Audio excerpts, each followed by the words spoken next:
Hi everyone. First of all, good afternoon to all of you. So welcome back to my YouTube channel. आज के इस video में हम बात करेंगे जम्मू कश्मीर में जो एग्ज़ाम हुए हैं उन एग्ज़ाम की अगर बात करें तो उसमें जो क्वेश्चंस पूछे गए हैं उसको आज हम डिस्कस करेंगे। और बताना चाहूँगा आपको जेकेपी बॉर्डर बटालियन का जो एग्ज़ाम हुआ है उसमें जो क्वेश्चन पूछे गए हैं उसको आज हम डिस्कस करने जा रहे हैं। सो इस वीडियो को स्टार्टिंग से लेकर अंत तक ज़रूर देखिएगा। अगर आप फर्स्ट टाइम इस यूट्यूब चैनल पर विजिट कर रहे हैं तो लाइक कीजिए इस वीडियो को और सब्सक्राइब कीजिए हमारे यूट्यूब चैनल को। So let's get started. सबसे पहला क्वेश्चन जो पूछा गया है, जो आप देख सकते हैं काफ़ी जो है करंट को क्वेश्चन पूछा गया है। इसमें जो क्वेश्चन पूछा गया है कि 15th प्रेसिडेंट कौन है इंडिया के। प्रतिभा देवी सिंह पाटिल हैं, रामनाथ कोविंद हैं, श्री प्रणब मुखर्जी हैं, जहाँ द्रौपदी मुर्मू। सो आंसर सीधा आपका राइट बनेगा, जहाँ पे द्रौपदी मुर्मू जो है ये बनी है 15th प्रेसिडेंट ऑफ इंडिया। ठीक है, तो 14th प्रेसिडेंट थे श्री रामनाथ कोविंद। उसके बाद फर्स्ट प्रेसिडेंट है डॉक्टर राजेंद्र प्रसाद। इस तरीके से आप देख सकते हैं द्रौपदी मुर्मू जो है फर्स्ट वीमेन ट्राइबल प्रेसिडेंट बनी है इंडिया की, और फर्स्ट वीमेन प्रेसिडेंट थी इंडिया की अगर बात करें तो श्रीमती प्रतिभा देवी सिंह पाटिल। ठीक है, तो Shrimati Pratibha Devi Singh Patil first women president और फर्स्ट ट्राइबल प्रेसिडेंट बनी है, वीमेन ट्राइबल प्रेसिडेंट बनी है इंडिया की, दैट इज द्रौपदी मुर्मू। ये क्वेश्चन पूछा गया है। उसके बाद बात करें, जी आप देख सकते हैं काफ़ी इंपॉर्टेंट क्वेश्चन पूछा गया है।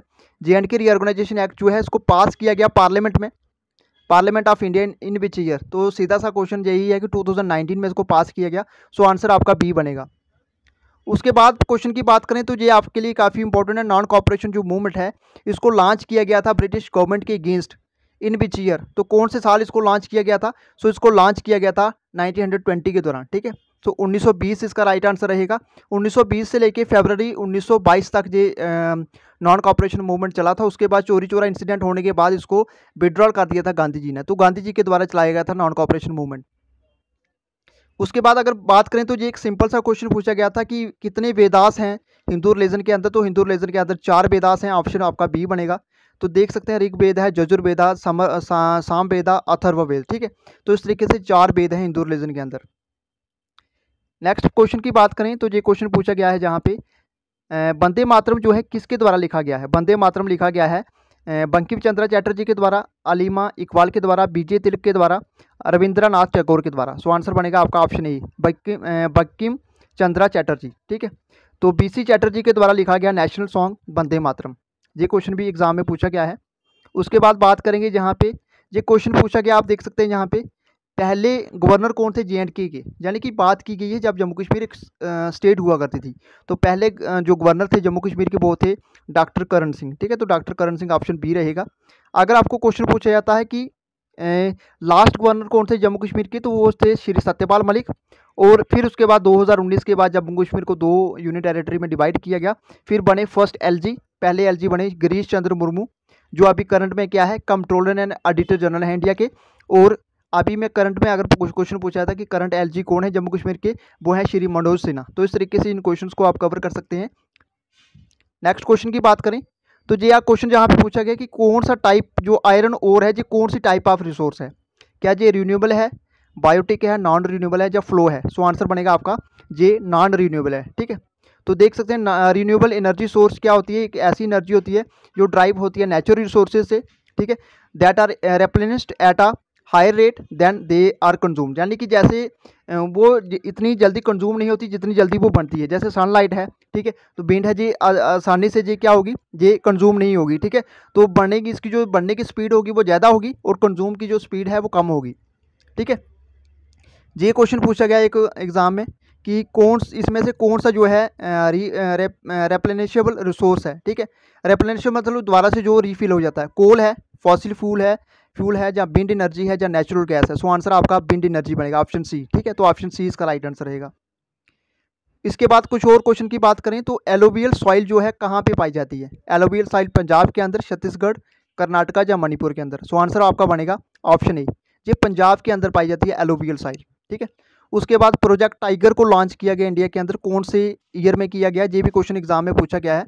सो प्रोजेक्ट टाइगर को लॉन्च किया गया इंडिया के अंदर, ये किया गया ऑप्शन बी बनेगा आपका 1973 के दौरान। ठीक है, तो project tiger pass launched in 1973। उसके बाद कुछ और क्वेश्चन की बात करें तो चिपको मूवमेंट के ऊपर भी क्वेश्चन पूछा गया है कि चिपको मूवमेंट की जो है चिपको मूवमेंट कहाँ से स्टार्ट हुआ। वेस्ट बंगाल से हुआ, UK से हुआ एमपी से हुआ या बिहार से, ये काफ़ी इंपॉर्टेंट है, आपने कई बार सुना होगा। चिपको मूवमेंट का जो ओरिजिनेट होता है, चिपको मूवमेंट ये होता है यूके से, यानी कि उत्तराखंड से, ठीक है। तो चिपको मूवमेंट को बोला जाता है चिपको आंदोलन। जो एक non violent social and economical movement था, ये किया गया रूरल विलेजर्स के द्वारा, पर्टिकुलरली वीमेंस के द्वारा इंडिया के अंदर 1970s के दौरान, ठीक है। इसका एम यही था कि ट्रीज़ को प्रोटेक्ट करना है, ट्रीज़ को बचाना है, फॉरेस्ट को, forest related for government backed logging, ठीक है। तो ट्रीज़ को बचाने के लिए जो मूवमेंट चलाया गया, जिसको बोला जाता है चिपको मूवमेंट, अगर बात करें यहाँ पे उत्तराखंड के अंदर चलाया गया, और ये 1970s के दौरान की बात है, ठीक है। कुछ और क्वेश्चन की बात करें तो ये क्वेश्चन पूछा गया था एग्जाम में कि फर्स्ट होम मिनिस्टर कौन थे इंडिया के? सरदार वल्लभ भाई पटेल, सी राजगोपालाचारी, उसके बाद श्री जी.बी. पंत या चौधरी चरण सिंह, ठीक है। तो सरदार वल्लभ भाई पटेल था इसका राइट आंसर। सरदार वल्लभ भाई पटेल थे फर्स्ट होम मिनिस्टर इंडिया के। फर्स्ट होम मिनिस्टर थे सरदार वल्लभ भाई पटेल। अगर करंट पे क्वेश्चन पूछा था तो अभी करंट में है श्री अमित शाह, ठीक है। सी राजगोपालाचारी जी कौन थे? ये हमारे first and last governor general थे, यानी कि फर्स्ट इंडियन जो थे, पहले इंडियन थे, पहले और लास्ट इंडियन थे जो गवर्नर जनरल बने थे, ठीक है, सी राजगोपालाचारी। उसके बाद जो क्वेश्चंस पूछे गए हैं ये आपके लिए इंपॉर्टेंट है, कई बार क्वेश्चन रिपीट हो चुका है। स्वराज जो है मेरा बर्थ राइट है और उसको मैं लेके रहूँगा, ये किसके द्वारा कहा गया था? ये कहा गया था बाल गंगाधर तिलक के द्वारा। ऑप्शन बी बनेगा इसका, ठीक है। तो बाल गंगाधर तिलक के द्वारा ये स्लोगन दिया गया था। कुछ और क्वेश्चंस की बात करें तो ये क्वेश्चन पूछा गया था कि कॉमनवेल्थ गेम जो है कहाँ पे 2022 में कहाँ पे होस्ट हुई थी? ग्लासगो में, एडिनबर्ग में, बर्मिंघम में या मैनचेस्टर में? तो आंसर आपका बनेगा सी, बर्मिंघम में, ठीक है। तो ये कहाँ पे हुई थी? इंग्लैंड के अंदर। होस्ट सिटी थी बर्मिंघम, कहाँ पे? इंग्लैंड के अंदर, ठीक है। और क्वेश्चंस की बात करें तो ये क्वेश्चन भी पूछा गया था एग्जाम में कि लार्जेस्ट बीट प्रोड्यूसिंग स्टेट कौन सी है इंडिया की? सो आंसर क्या बनेगा? आंसर बनेगा आपका बी, यूपी जो है लार्जेस्ट बीट प्रोड्यूसिंग स्टेट है इंडिया की। उसके बाद करंट में लोकसभा के स्पीकर कौन है? ये क्वेश्चन भी काफ़ी इंपॉर्टेंट है, करंट वाले काफ़ी ज़्यादा क्वेश्चंस को टच किया गया था। करंट के लोकसभा स्पीकर हैं अभी, बात करें ऑप्शन बी बनेगा श्री ओम बिरला। श्री ओम बिरला जो थे हमारे, जो हैं अभी करंट में वो लोकसभा के स्पीकर हैं, ठीक है। तो फर्स्ट अगर स्पीकर पूछा जाता है, साथ साथ में स्टैटिक पार्ट भी कवर कर रहा हूँ। फर्स्ट लोकसभा स्पीकर थे गणेश वासुदेव मावलंकर, ठीक है। ये फर्स्ट लोकसभा स्पीकर थे, करंट के हैं अगर बात करें श्री ओम बिरला। और क्वेश्चंस की बात करें तो ये क्वेश्चन जहाँ पे साइंस का पूछा गया था, power house of the cell इसको क्या बोला जाता है? आरएनए बोला जाता है, डीएनए, माइटोकॉन्ड्रिया या लाइसोसोम, ठीक है। सो आंसर बनेगा आपका माइटोकॉन्ड्रिया, ठीक है। तो माइटोकॉन्ड्रिया को बोला जाता है power house of the cell. Largest organ कौन सा है ह्यूमन बॉडी का? ये क्वेश्चन पूछा गया है। ये आप देख सकते हैं लंग्स है, उसके बाद स्किन है या लीवर है, ठीक है। तो largest organ of human body से आंसर बनेगा आपका ऑप्शन सी, स्किन। स्किन जो है सबसे बड़ा ऑर्गन है ह्यूमन बॉडी का। क्वेश्चन पूछा जाता है आपको लार्जेस्ट ग्लैंड का, तो ग्लैंड के लिए आपको लीवर टिक करना है, ठीक है। लार्जेस्ट ग्लैंड के ऊपर क्वेश्चन पूछा जाता है लीवर है, और लार्जेस्ट ऑर्गन पूछा जाता है ह्यूमन बॉडी का, फिर आपके आंसर आएगा स्किन। और क्वेश्चन की बात करें, ये क्वेश्चन पूछा गया है कि न्यूरॉन्स जो है किसका पार्ट है? लंग्स का पार्ट है, किडनी का है, ब्रेन का है या हार्ट का है? सो आंसर बनेगा आपका ऑप्शन सी, ब्रेन का, ठीक है। Neuron are part of brain. इसके बाद अगर बात करें जहाँ पे बायो का क्वेश्चन पूछा गया था कि जाइलम जो है, xylem in plants are responsible. तो जाइलम का मेन मकसद क्या होता है? जाइलम का मेन मकसद होता है ट्रांसपोर्ट ऑफ वाटर। आंसर बनेगा आपका ए, ट्रांसपोर्ट ऑफ वाटर, ठीक है। ट्रांसपोर्ट ऑफ फूड पार्टिकल्स के लिए क्या होता है? फ्लोइम, ठीक है। तो फूड के लिए फ्लोइम, और जाइलम जो है, जाइलम का क्या काम होता है? क्या करना? ट्रांसपोर्ट ऑफ वाटर का मेन मकसद, जाइलम का मेन मकसद जो मोटिव होता है वो होता है ट्रांसपोर्ट ऑफ वाटर, ठीक है। ट्रांसपोर्ट ऑफ फूड के लिए फ्लोइम। उसके बाद कुछ और क्वेश्चंस की बात करें तो ये क्वेश्चन पूछा गया है कि डेफिशिएंसी जो है हेमोग्लोबिन की ना, अगर बॉडीज़ की बात करें हमारी बॉडीज़ में, इसको क्या बोला जाता है? क्या इसको स्कर्वी बोला जाता है, रिकट्स बोला जाता है, एनीमिया बोला जाता है, एनीमिया या नाइट ब्लाइंडनेस, ठीक है। एनीमिया या इसको, तो आंसर बनेगा आपका एनीमिया, ठीक है। तो इसका आंसर बनेगा आपका ऑप्शन सी। उसके बाद ये क्वेश्चन पूछा गया है कि नियर जो साइटेडनेस है इसको क्या बोला जाता है? इज नोन एज, इसको मायोपिया बोला जाता है या हाइपरमेट्रोपिया बोला जाता है, जब दोनों को, बोथ ए एंड बी इनको बोला जाता है, या none of these? So answer क्या बनेगा आपका? ऑप्शन ई, मायोपिया बोला जाता है नियर साइटेडनेस को। जहाँ पे क्या होता है नियर साइटेडनेस की बात करें तो जहाँ पे कॉमन जो विजन होती है, कॉमन विजन कंडीशन इन विच जो नियर ऑब्जेक्ट है ये आपको अच्छा दिखेगा, पास वाली जो चीज़ देखोगे वो आपको क्लियर दिखेगा, मगर जो ऑब्जेक्ट आपसे दूर होगा, यानी कि कहीं आप दूर देख रहे हो तो आपको वो एरिया ऐसा दिखेगा, ब्लरी ब्लरी दिखेगा, ठीक है। तो पास वाला एरिया आपको अच्छा दिखेगा और दूर वाला एरिया आपको ब्लरी दिखेगा। इस तरीके से इसको बोला जाता है मायोपिया, ठीक है, नियर साइटेडनेस। उसके बाद कुछ और क्वेश्चंस की बात करें तो कितनी पेयर्स होती हैं क्रोमोजोम की एक ह्यूमन बॉडी में?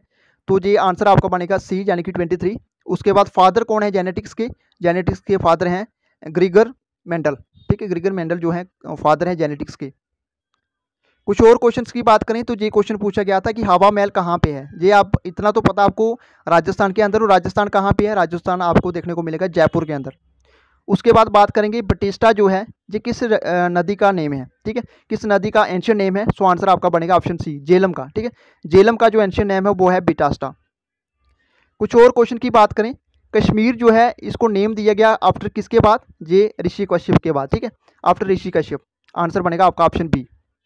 कुछ और क्वेश्चन की बात करें तो एंशियंट सन टेम्पल जो है कश्मीर में, ancient sun temple in Kashmir is क्या है? वो शंकराचार्य टेम्पल है, मार्टन टेम्पल है, रघुनाथ टेम्पल है, या none of the. So answer बनेगा आपका ऑप्शन बी, मार्टन टेम्पल, ठीक है, इसका आंसर बनेगा आपका ऑप्शन बी।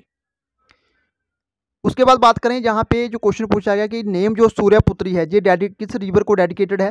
चिनाब, तवी, झेलम या इंडस। सो आंसर बनेगा आपका ऑप्शन बी, तवी रिवर, ठीक है।